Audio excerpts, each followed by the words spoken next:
২৫ নং ওয়ার্ডের আরজতপাড়া মসজিদ থেকে বউবাজার শাহিনবাগ মসজিদ ৮ নং ও ৯ নং রোডসহ বিভিন্ন এলাকায় নির্বাচনী গণসংযোগ করেছেন ঢাকা ১২ আসনের ধানের শীষের প্রার্থী সাইফুল আলম নীরব।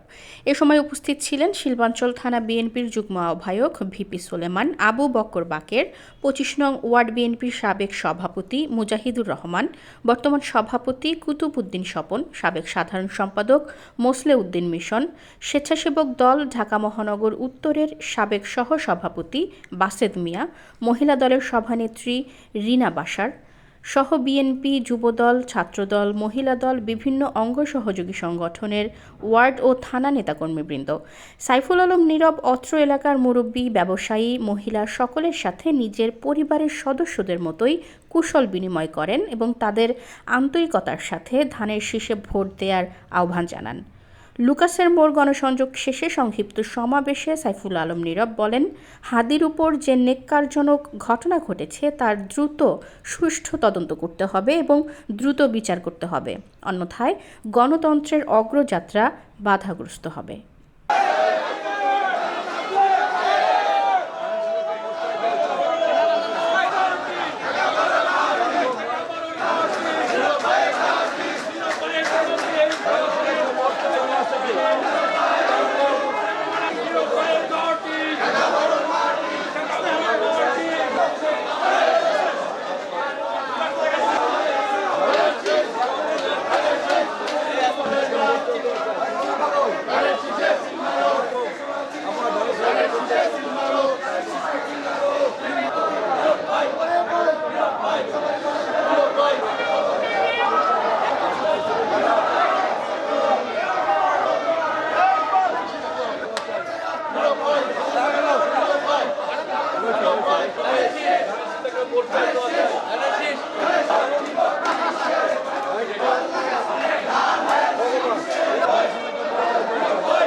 প্রধান নির্বাচন কমিশনার আগামী বছর ফেব্রুয়ারি মাসে 12 তারিখে নির্বাচনের তারিখ ঘোষণা করেছেন।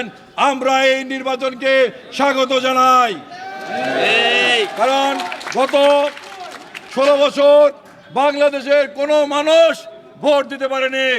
তাই আমরা মনে করি নির্বাচিত সরকার ছাড়া কখনো দেশের জনগণের উন্নতি হতে পারে না, গণতন্ত্র প্রতিষ্ঠিত হতে পারে না।